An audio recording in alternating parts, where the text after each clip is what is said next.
शांति। आज बाबा कहते मीठे बच्चे, तुम्हें ज्ञान की स्क्रीन मिली है।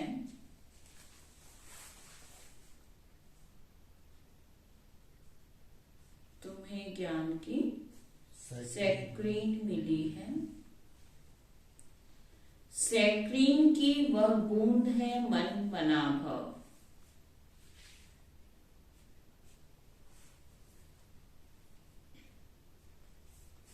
यही खुराक सबको खिलाते रहो।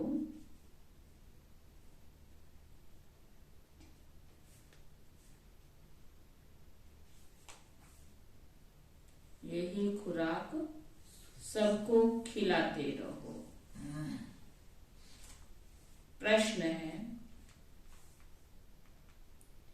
सच्ची सच्ची खुश खैराफत कौन सी है?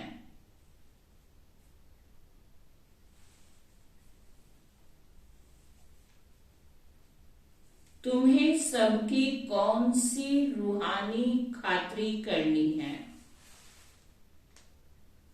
आज खातरी कैसे करनी है बाबा वो सिखा रहे हैं।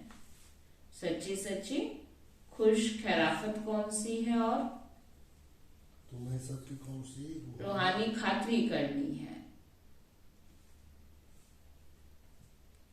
उत्तर, हर एक को बाप का परिचय देना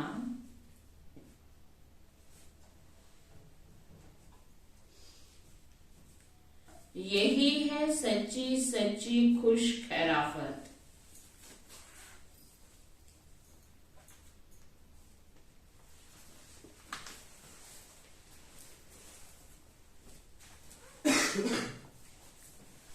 तुम श्रीमत पर सबको खुशी की खुराक खिलाते रहो।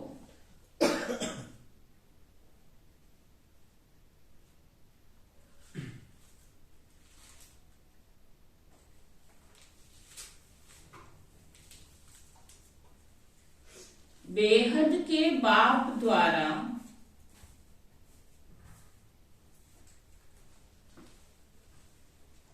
जीवन मुक्ति की खुराक जो तुम्हें मिली है,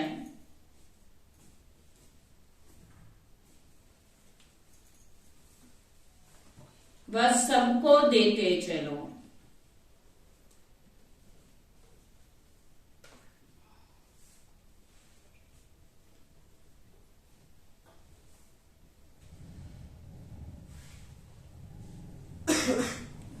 अतीन्द्रिय सुख में रह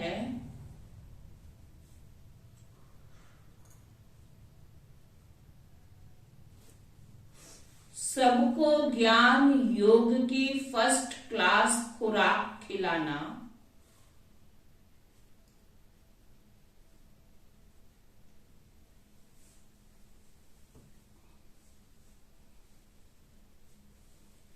यही सबसे अच्छी रूहानी खातरी है।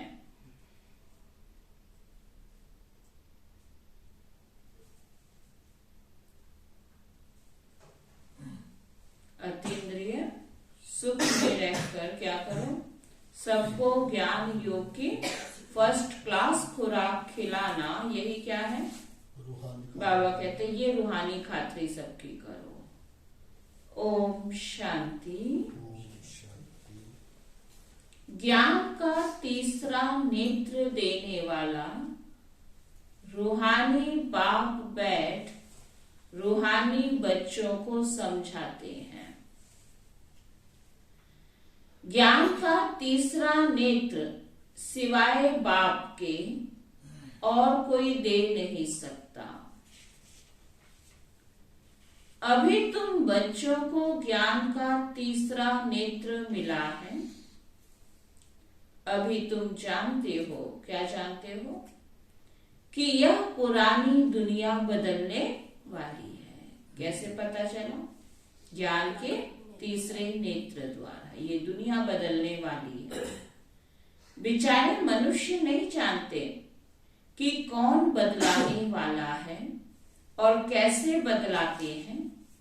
क्योंकि उन्हों को ज्ञान का तीसरा नेत्र ही नहीं है। दुनिया को थोड़ी पता है दुनिया बदलने वाली है। अच्छा, बदलने वाली है तो कौन बदलवा रहा है, ये बातें दुनिया नहीं जानती। तुम बच्चों को अभी ज्ञान का तीसरा नेत्र मिला है, जिससे तुम सृष्टि के आदि मध्य अंत को जान गए हो। यह है ज्ञान की सैक्रीन। सैक्रीन की एक बूंद भी कितना मीठा होता है। ज्ञान का भी एक ही अक्षर है, कौन सा? शुरू में बाबा ने पक्का क्या कराया? मन मनाओ। सभी से कितना मीठा है। अपने को आत्मा समझ और बाप को याद करो। बाप शांति धाम और सुख धाम का रास्ता बता रहे हैं। बाप आए हैं बच्चों को स्वर्ग का वर्षा देने। तो बच्चों को कितनी खुशी रहनी चाहिए।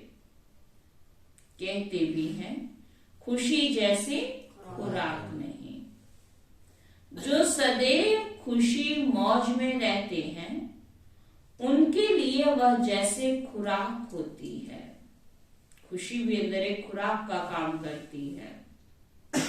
21 जन्म मौज में रहने की यह जबरदस्त खुराक है। 21 जन्म मौज का अनुभव करना है तो उसकी खुराक बाबा अभी दे रहे, जबरदस्त खुराक है। यह खुराक सदैव एक दो को खिलाते रहो। एक दो की जबरदस्त खातरी यह करनी है। सुना आज कौन सी खातरी बाबा सिखा रहे हैं? बेफजूल की बातें नहीं पूछो, क्या हुआ क्या नहीं हुआ। बाबा ने जो खातरी करना सिखाया है वो खातरी करो। कौन सी खातरी? कौन सी खातरी बाबा ने सिखाई? बाबा जी का ज्ञान सुनाना। सबको बाप का परिचय देना ये सबसे बड़ी खातरी है। बाकी बातों से कोई लेना देना नहीं। मिलो, बातें करने को कब मना किया है, लेकिन जिन बातों से कोई ताल्लुक नहीं है वो बातें नहीं करो। क्या करो? सबको बाबा का परिचय दो। ऐसी खातरी और कोई मनुष्य की कर ना सके। उनके पास तीसरा नेत्र है ही नहीं, ज्ञान है ही नहीं, तो दूसरों को क्या ज्ञान सुनाएंगे। तो तुम्हें जो बाबा ने ये नेत्र दिया है ना, इस नेत्र के द्वारा सबकी खातरी करो। और सबसे बड़ी खातरी बाप का परिचय दो। तुम बच्चे श्रीमत पर सभी की रूहानी खातरी करते हो। सच्ची सच्ची खुश खैराफत भी यह है किसी को बाप का परिचय देना। मीठे बच्चे जानते हैं बेहद के बाप द्वारा हमको जीवन मुक्ति की खुराक मिलती है। सतयुग में भारत जीवन मुक्त था, पावन था। बाप बहुत बड़ी ऊंची खुराक देते हैं। तब तो गायन है ना कि अतीन्द्रिय सुख पूछना हो तो किससे पूछो? गोप गोपियों से पूछो। क्योंकि वो कौन से खुराक खा रहे हैं? जो बाबा ज्ञान योग की खुराक खिला रहा है ना, तो इससे अतीन्द्रिय सुख का अनुभव होता है। तो गोप गोपियों से पूछो। यह ज्ञान और योग की कितनी फर्स्ट क्लास वंडरफुल खुराक है। और यह खुराक एक ही रूहानी सर्जन के पास है और किसको इस खुराक का मालूम ही नहीं है। ये दवाई और कहीं नहीं मिलने वाली है, ये केवल एक ही रूहानी सर्जन के पास है। इस खुराक के बारे में और किसको पता ही नहीं है। बाप कहते हैं मीठे बच्चे, तुम्हारे लिए हथेली पर सौगात लेकर आया हूं। कौन सी सौगात? कौन सी सौगात बाबा लेकर आए हैं? मुक्ति और जीवन मुक्ति की यह सौगात मेरे पास ही रहती है। ना मेरे जैसी कोई खातरी कर सकता है और ना मेरे जैसी कोई गिफ्ट दे सकता है। मेरी खातरी भी अलग है और मेरा सौगात भी सबसे अलग है। कौन सी सौगात? मुक्ति और जीवन मुक्ति की ये सौगात है बाबा के पास। कलम कलम मैं ही आकर तुमको देता हूं, फिर रावण छीन लेता है। तो अभी तुम बच्चों को कितना खुशी का पारा चढ़ा रहना चाहिए। तुम जानते हो हमारा एक ही बाप टीचर और सच्चा सच्चा सतगुरु है जो हमको साथ ले जाते हैं। केवल बाप बन के वर्षा दे, टीचर बन के पढ़ाई नहीं, सतगुरु भी हमारी गति सदगति करते, साथ ले जाते हैं। दुनिया के गुरु तो यहीं छोड़ जाएंगे और हमारा सतगुरु साथ ले जाते हैं। मोस्ट बिलव्ड बाप से विश्व की बादशाही मिलती है। यह कम बात है क्या? छोटे मोटे एरिया के मालिक नहीं बन रहे हो, कितनी बड़ी बादशाही बाबा दे रहे, पूरे विश्व के मालिक बनते हो। यह कम बात है क्या? तो सदैव हर्षित रहना चाहिए। इतनी बड़ी किसी को प्राप्ति हो तो बाबा कहते कितनी खुशी रहे, सदैव हर्षित रहना चाहिए। Godly student life is the best life. लगता है कि पता नहीं कब तक पढ़ना पड़ेगा। ये स्टूडेंट लाइफ बेस्ट लाइफ लगती है। यह अभी का ही गायन है, वो स्टूडेंट लाइफ के गायन नहीं। ये स्टूडेंट लाइफ जब तक जीना है, पढ़ाई पढ़ते रहना है, ज्ञान अमृत पीते रहना है। यह अभी का ही गायन है। फिर नई दुनिया में भी तुम सदैव खुशियां मनाते रहेंगे। दुनिया नहीं जानती, क्या नहीं जानती? कि सच्ची सच्ची खुशियां कब मनाई जाती है। यहाँ जो तुम खुशियां मना रहे हो ना, ये तो टेम्परेरी है। ये नहीं पता अभी खुशी का समाचार और एक सेकंड में, है ना, तो परिस्थिति बदलने में कितना टाइम लगे। लेकिन असली खुशी तो उसको कहते हैं जहां गम आ ही ना सके, गारंटी हो। तो वो कौन सी दुनिया है? तब बाबा कह रहे सच्ची सच्ची खुशी तो तुम वहां मनाएंगे। मनुष्य को तो सत्युग का ज्ञान ही नहीं है, तो यहां ही मनाते रहते हैं। परंतु इस पुरानी तमो प्रधान दुनिया में खुशी कहां से आई? इस गंदी दुनिया में, जिस दुनिया का नाम ही है दुखधाम, बाबा पूछ रहे हैं उस दुख की दुनिया में, गंदी दुनिया में खुशी का क्या काम है? वो कहां से आई? यहां तो त्राही त्राही करते रहते हैं। कितना दुख की दुनिया है। बाप तुम बच्चों को कितना सहज रास्ता बताते हैं। सहज रास्ता कौन सा बताया? मुश्किल है, सहज है। सहज रास्ता। सहज क्यों बाबा कह रहे हैं? क्योंकि बाबा ने क्या छुट्टी दी? गृहस्थ व्यवहार में रहते तुम्हें कमल फूल समान रहना है। तो सहज हो गया ना। अगर घर गृहस्थ छोड़ना पड़ता, जो जंगलों में जाना पड़ता, तो मुश्किल रास्ता हो जाता। लेकिन ये रास्ता कितना सहज। अपने को बदलो, अपने को पवित्र बनाओ, बेशक घर परिवार में रहो। तो गृहस्थ व्यवहार में रहते कमल फूल समान रहो। धंधा धोरी आदि करते भी मुझे याद करते रहो। तो सहज हो गया ना। कारोबार थोड़ी छोड़ने को बाबा ने कहा। करते भी क्या करो? मुझे याद करते रहो।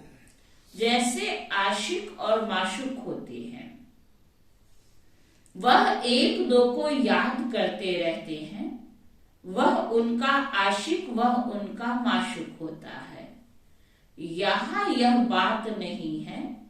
यहां तो तुम सभी एक माशूक के जन्म जन्मांतर से आशिक हो रहते हो। कितने जन्मों से बाबा को हमने प्यार किया है, अनेक रूपों से याद किया होगा, भक्ति जिसने जो सिखाया होगा वो किया होगा, लेकिन प्यार तो किया ना। तो बाबा कहते कितने जन्म जन्मांतर के तुम आशिक हो, बाप कभी तुम्हारा आशिक नहीं बनता है।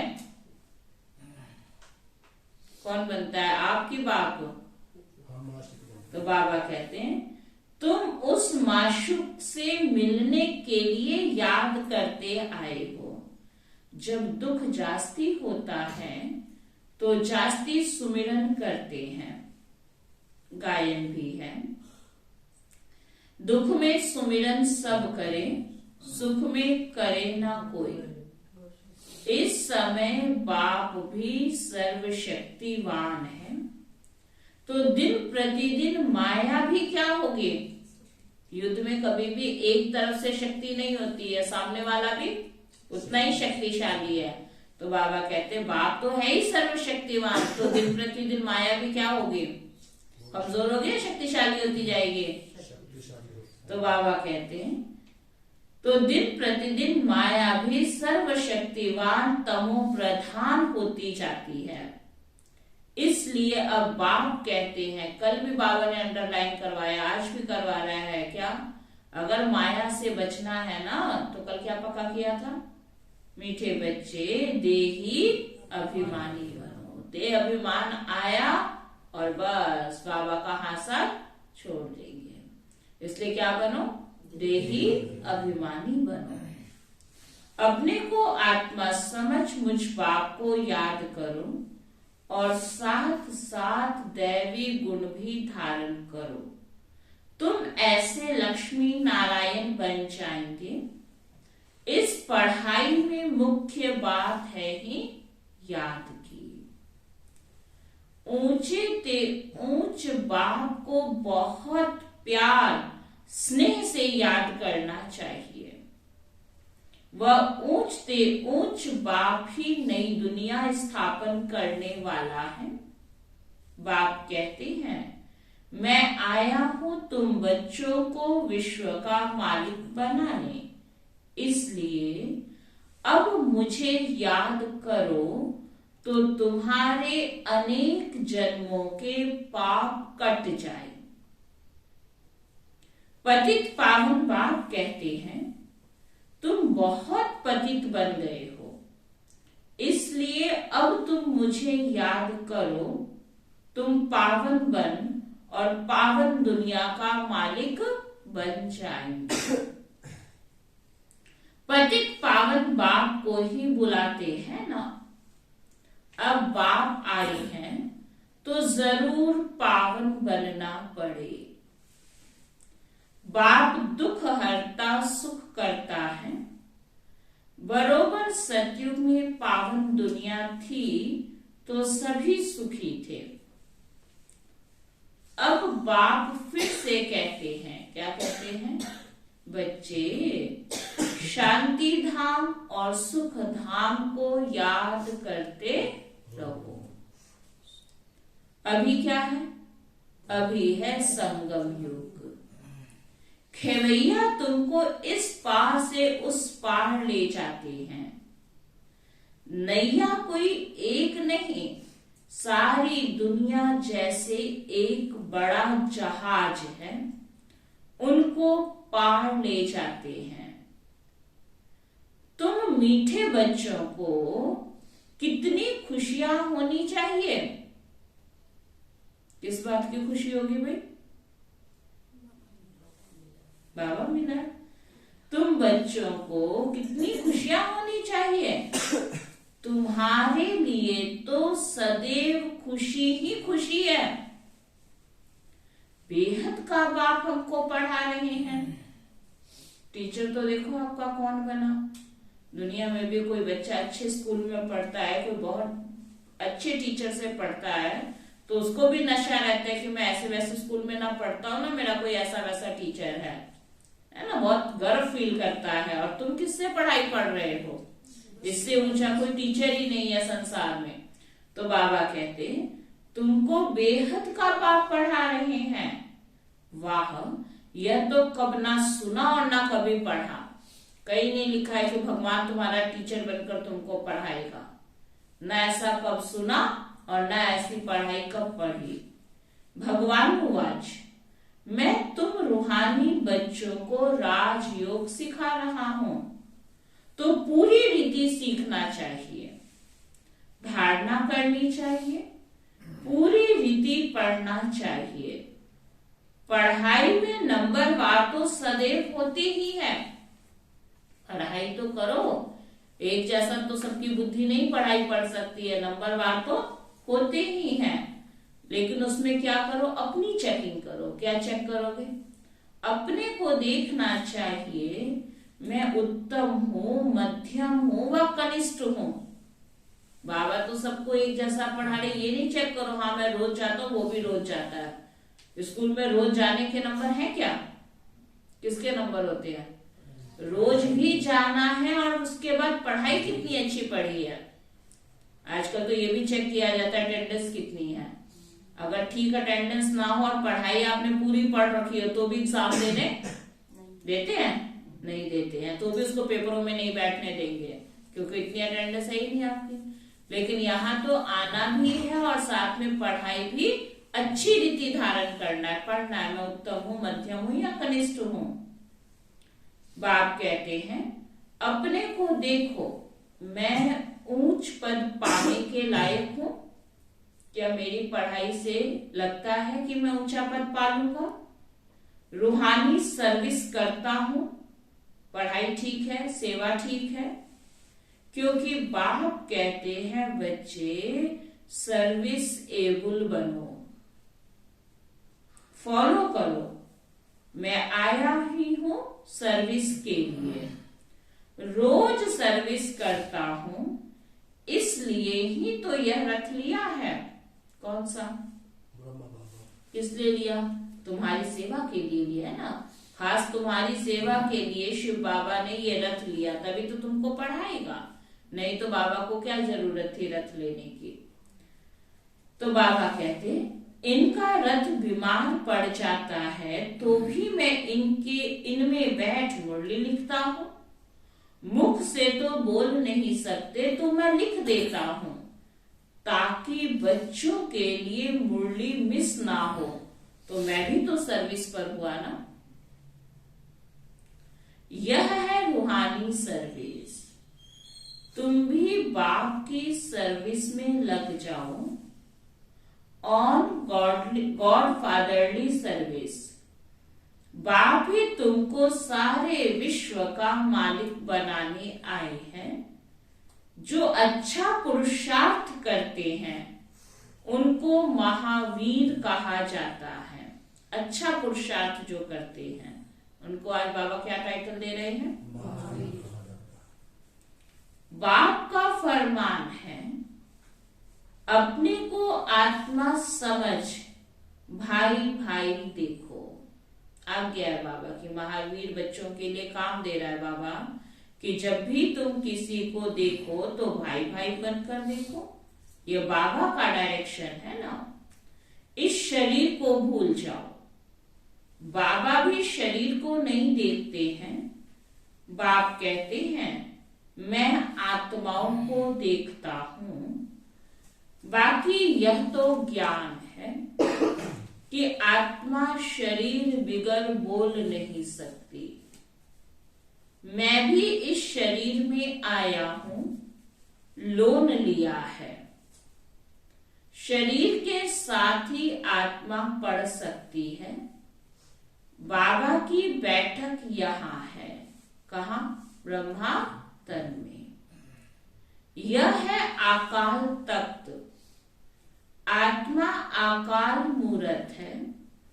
आत्मा कब छोटी बड़ी नहीं होती है।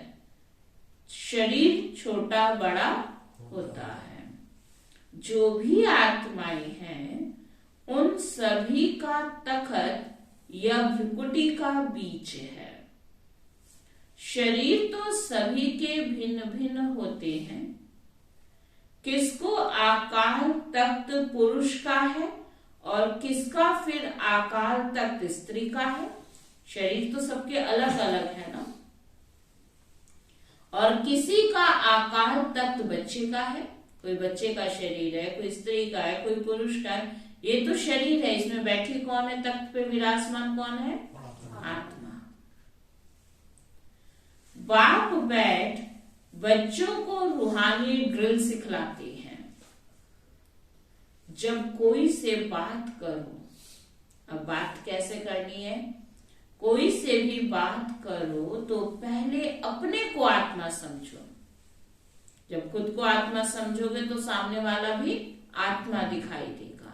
इसलिए पहले दूसरे को आत्मा नहीं देखो, पहले क्या करो, अपने आत्मिक स्वरूप में स्थित हो जाओ। हम आत्मा फलाने भाई से बात करते हैं, बाप का पैगाम देते हैं कि शिव बाबा को याद करो। आज बात क्या करनी है ये भी बाबा सिखा रहा है। सबसे पहले बात क्या करो, बाप का परिचय दो, शिव बाबा को याद करो। याद से ही जंग उतरनी है। सोने में जब एलॉय पड़ती है तो सोने की वैल्यू कम हो जाती है।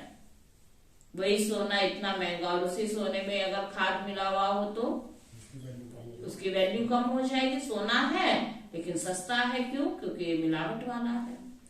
तो बाबा कहते हैं तो उसकी वैल्यू कम हो जाती है ना। तुम आत्माओं में भी जंक पड़ने से तुम वैल्यू लेस हो गए हो। तुम्हारी आत्मा बहुत वैल्यूबल थी, बहुत कीमती, परंतु उसमें दैवी गुण थे। लेकिन आज कीमत कम क्यों हो गई, क्योंकि खाद मिल गई ना, अवगुणों की खाद, विकारों की खाद मिल गई, तो आत्मा की कीमत ही क्या, कुछ भी नहीं। तो अगर आत्मा ही ठीक नहीं है तो जेवर कैसा बनेगा, सोना ही ठीक नहीं है तो जेवर भी नकली बनेगा। तो शरीर भी खाद वाला ही तो मिल रहा है ना, बीमारी, रोग, शोक, जो भी शरीर है कष्ट वाला है। क्यों, क्योंकि आत्मा कैसी है, मिलावट वाली, तमो प्रधान, तो शरीर भी तमो प्रधान है। तो बाबा कहते हैं सोने में जब एलॉय पड़ती है तो सोने की वैल्यू कम हो जाती है। तुम आत्माओं में भी जंग पड़ने से तुम वैल्यू लेस हो गए। अब फिर पावन बनना है। तुम आत्माओं को अज्ञान का तीसरा नेत्र मिला है। उस नेत्र से अपने भाइयों को देखो। कौन से भाइयों को, जो भी भाई हैं, सब हमारे भाई हैं। भाई भाई को देखने से कर्म इंद्रियां कब चंचल नहीं होगी। राज भाग लेना है, विश्व का मालिक बनना है तो मेहनत करो। भाई भाई समझ सभी को ज्ञान दो। या तो फिर जैसे आदत ही पक्की हो जाएगी। शुरू में मेहनत है लेकिन फिर धीरे धीरे तुम्हें आदत ही पक्की हो जाएगी। सच्चे सच्चे ब्रदर्स तुम सभी हो। बाप भी ऊपर से आए हैं, तुम भी आए हो।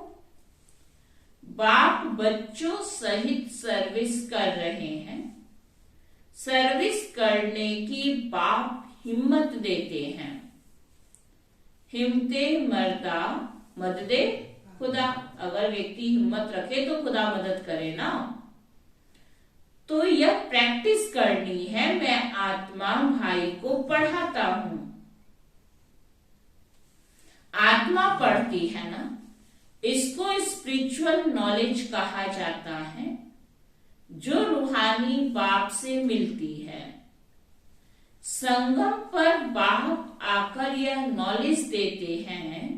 कौन सी नॉलेज, कि अपने को आत्मा समझो। तुम यहां अशरीरी आए थे और फिर तुमने शरीर को धारण किया।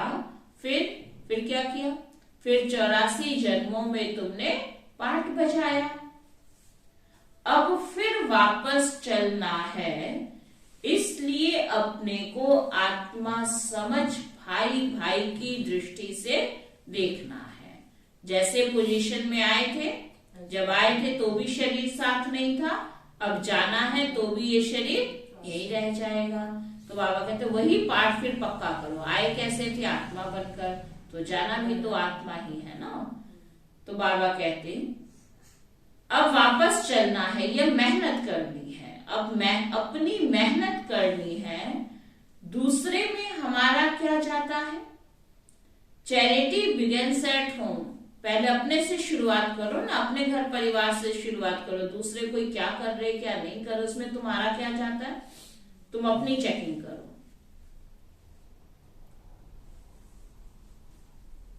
चैरिटी बिगिंस एट होम अर्थात पहले खुद को आत्मा समझ फिर भाइयों को समझाओ तो अच्छी रीति तीर लगेगा।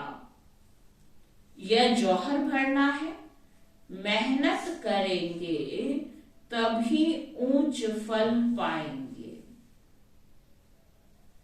बाप आए ही है फल देने लिए, तो मेहनत करनी पड़े, कुछ सहन भी करना पड़ता है।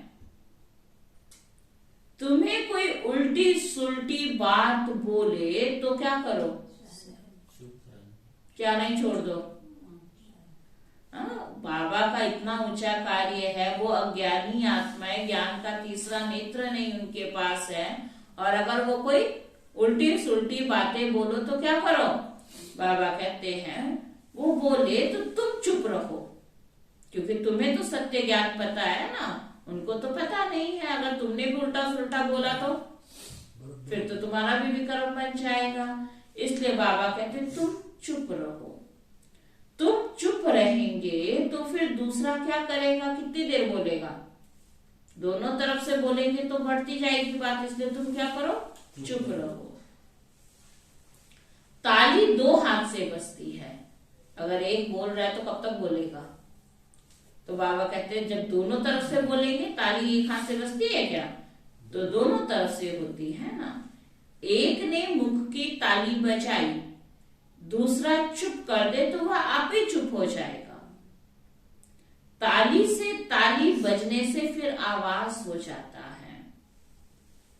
बच्चों को एक दो का कल्याण करना है। बाप समझाते हैं बच्चे सदैव खुशी में रहना चाहते हो तो आज कौन सा मंत्र पक्का कराया, कौन सा मंत्र पक्का कराया, मुरली सुन रहे हो। तो बाबा ने मंत्र कौन सा पक्का कराया, मन मना भव।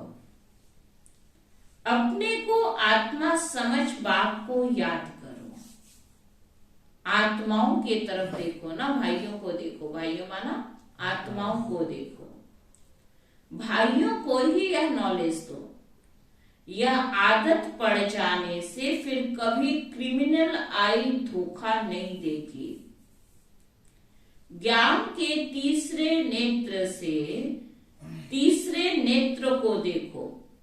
बाबा भी तुम्हारी आत्मा को ही देखते हैं। कोशिश यह करनी है सदैव आत्मा को ही देखें, शरीर को देखे ही नहीं। योग कराते हो तो भी अपने को आत्मा समझ भाइयों को देखते रहेंगे तो सर्विस अच्छी होगी। बाबा ने कहा है भाइयों को समझाओ। कौन से भाइयों को, भाई सभी बाप से वर्षा लेते हैं। यह रूहानी नॉलेज एक ही बार तुम ब्राह्मण बच्चों को मिलती है। तुम ब्राह्मण हो फिर देवता बनने वाले हो। इस संगम युग को थोड़े छोड़ेंगे, नहीं तो पार कैसे जाएंगे। जब किनारे से ही हट गए, बीच में ही रह गए, तो उस पार तक कैसे जाएंगे, कूदेंगे थोड़े ही। यह वंडरफुल संगम युग है। तो बच्चों को रूहानी यात्रा पर रहने की आदत डालनी है। तुम्हारे ही फायदे की बात है। तो ना कब कौन सा अंतिम समय आ जाएगा, बाबा तुम्हारे फायदे की बात बता रही हैं। बाप की शिक्षा भाइयों को देनी है। बाप कहते हैं मैं तुम आत्माओं को ज्ञान दे रहा हूं, आत्मा को ही देखता हूं। मनुष्य मनुष्य से बात करेगा तो उनके मुंह को देखेगा ना। जो देह में रहेगा तो देह को देख के बात करेंगे ना, बिना शरीर को देखे तो बात नहीं करेंगे ना। तो तुम्हें क्या करना है, बस प्रैक्टिस ही तो करनी है। बात हमने भी करनी है, लेकिन क्या समझ के, खुद को भी आत्मा और सामने वाले को भी आत्मा। तुम आत्मा से बात करते हो तो आत्मा को ही देखना है। भल शरीर द्वारा ज्ञान देते हो, परंतु इसमें शरीर का भान तोड़ना है। तुम्हारी आत्मा समझती है परमात्मा बाप हमको ज्ञान दे रहा है। बाप भी कहते हैं आत्माओं को देखता हूं। आत्माएं भी कहती हैं हम परमात्मा बाप को देख रहे हैं, उनसे नॉलेज ले रहे हैं। इसको कहा जाता है स्पिरिचुअल ज्ञान की लेन देन आत्मा की आत्मा के साथ। आत्मा में ही ज्ञान है, आत्मा को ही ज्ञान देना है। यह जैसे जौहर है, तुम्हारे ज्ञान में यह जौहर भर जाएगा तो किसको भी समझाने से झट तीर लग जाएगा। जितना आप आत्मा का पाठ पक्का करते जाएंगे उतना आपके ज्ञान में भी ताकत आ जाएगी, क्योंकि आत्मा की स्थिति में रह के ज्ञान दे रहे हैं ना। तो बाबा कहते हैं जौहर भरता जाएगा। तो यह जैसे जौहर है, तुम्हारे ज्ञान में यह जौहर भर जाएगा तो किसको भी समझाने से झट तीर लग जाएगा। बाप कहते हैं प्रैक्टिस करके देखो तीर लगता है या नहीं। कौन सी प्रैक्टिस? पहले आत्मा समझे और देख सामने वाले को भी आत्मा समझ कर ज्ञान देना। यह नई आदत डालनी है। शरीर देखने की आदत तो सबको हो गई है ना, लेकिन अभी क्या आदत पक्का कराना है, उसी शरीर में आत्मा को देखना है। तो फिर शरीर का भान निकल जाएगा, माया के तूफान कम आएंगे, बुरे संकल्प नहीं आएंगे, क्रिमिनल आई भी नहीं रहेगी। हम आत्मा ने 84 का चक्कर लगाया, अब नाटक पूरा होता है। अब बाबा की याद में रहना है। याद से ही तमो प्रधान से सतो प्रधान, सतो प्रधान दुनिया के मालिक बन जाएंगे। कितना सहज है।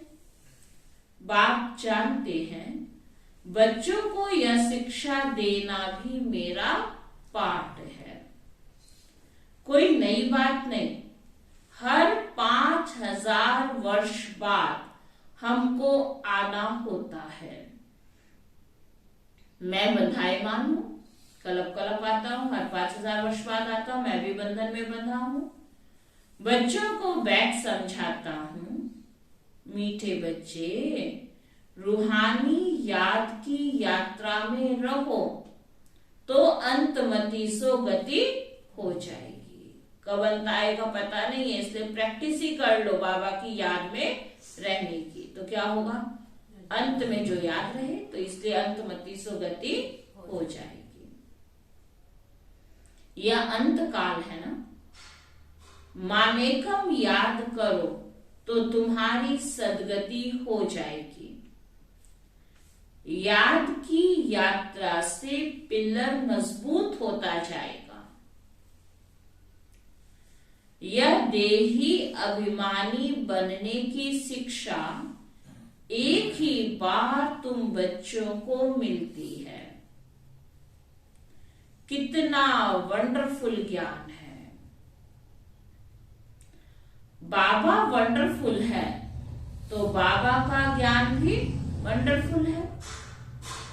कब कोई बता ना सके। अभी वापस चलना है, इसलिए बाप कहते हैं अब तो समय खत्म है, घर चलना है, इसलिए बाबा कहते हैं मीठे बच्चों यह प्रैक्टिस करो। कौन सी प्रैक्टिस? कौन सी? हमें वापस घर जाना है। अपने को आत्मा समझ आत्मा को ज्ञान दो। तीसरे नेत्र से भाई भाई को देखना है, यही बड़ी मेहनत है। अच्छा, मीठे मीठे सिकी लधे बच्चों प्रति माता पिता बाप दादा का याद प्यार और गुड मॉर्निंग। रूहानी बाप की रूहानी बच्चों को नमस्ते। हम सब रूहानी बच्चों की रूहानी बाप दादा को दिल वाचा सिक व प्रेम से नमस्ते नमस्ते नमस्ते। आज सारी मुंडी में बाबा ने किस बात पे अटेंशन खिंचवाया बलदेव भाई?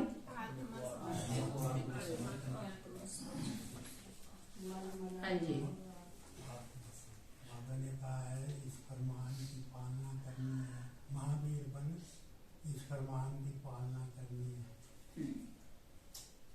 ठीक है। और हाँ जी, आत्मा समझ अपने को और आत्मा दूसरी आत्मा को ज्ञान दें। ये प्रैक्टिस करनी है।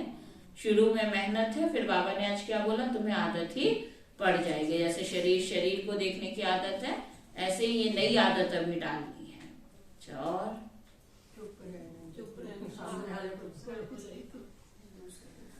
अच्छा, विसार है आत्मा भाई भाई को देखने का अभ्यास करना है।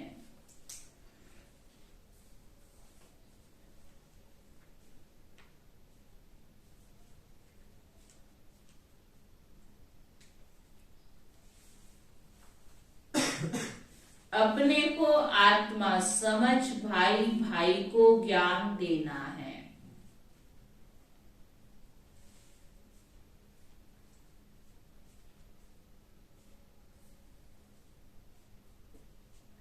महावीर बन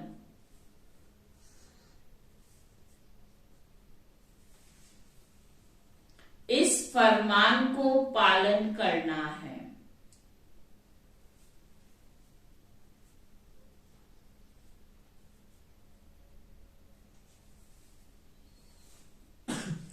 तुम्हें कोई उल्टी सुल्टी बात बोले तो तुम चुप रहो।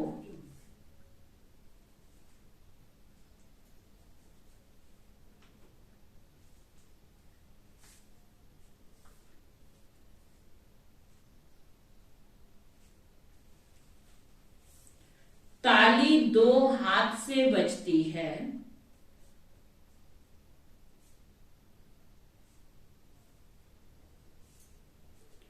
एक ने मुख की ताली बजाई, दूसरा चुप कर दे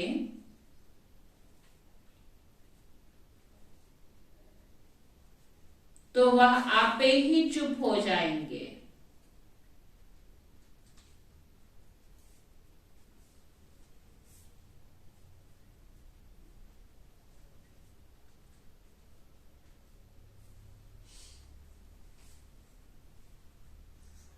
वरदान है अमृत वेले के फाउंडेशन द्वारा सारे दिन की दिनचर्या को ठीक रखने वाले सहज पुरुषार्थी भव। अमृत वेले के फाउंडेशन द्वारा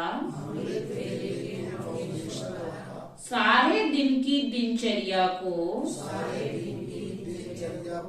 ठीक रखने वाले सहज पुरुषार्थी भव। अगर फाउंडेशन ठीक है तो सारा दिन भी ठीक जाएगा। इसलिए बाबा ने क्या कहा, अमृत वेले के फाउंडेशन द्वारा। हम सोचे नहीं अमृत वेला मिस हो गया तो क्या हुआ, बाकी तो सब ठीक चल रहा है ना। फाउंडेशन ही ठीक नहीं है तो बाकी क्या ठीक चलेगा। तो बाबा कहते हैं इसलिए क्या करो, अमृत वेले के फाउंडेशन द्वारा सारे दिन की दिनचर्या को ठीक रखने वाले सहज पुरुषार्थी भव।